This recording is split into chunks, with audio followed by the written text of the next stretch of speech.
যান। নিজের বাড়িতে ফেরার পর উত্তেজক পরিবারের সদস্যদের বিরুদ্ধে মারধরের অভিযোগ এনে গ্রামের কর্তা ব্যক্তিদের উপস্থিতিতে ঝাল লেগেছে।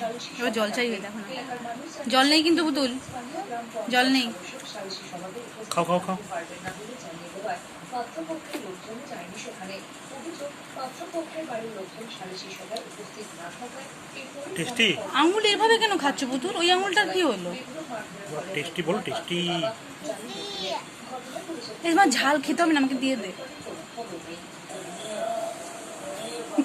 তুমি খা খা খা খাও। খাবি না এটা ঝাল? তাহলে ওইটা খাও, খাবে আর ভাতটা খাও। ঝুলন্ত অবস্থায় বিজেপি কর্মী দেহ উদ্ধারের পরে উত্তপ্ত গোঘাটের তৃণমূলের কার্যালয় ভাঙার অভিযোগে পাল্টা লাঠি চালিয়েছে পুলিশ। এমন ঘটনায় ব্যাপক উত্তেজনা তৈরি হয়েছে এলাকায়। রবিবার সকালে গোঘাট স্টেশন এলাকায় এক বিজেপি কর্মীর ঝুলন্ত দেহ উদ্ধার হয়। তারপর থেকেই দফায় দফায় উত্তপ্ত হয়েছে।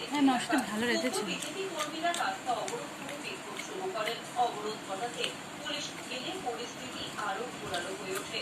শেষ পর্যন্ত বল প্রয়োগ করে পুলিশ, লাঠিচার্জ করে পুলিশ তখনকার আর বন্ধ করো, নেট বেটে গেছে। কত সারি খুব খাওয়া ভিডিও করবে।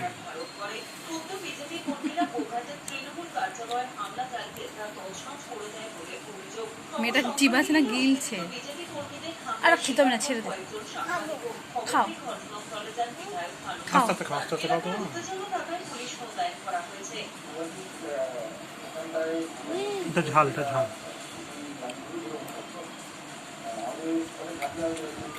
ঝাল অনেক বেটার।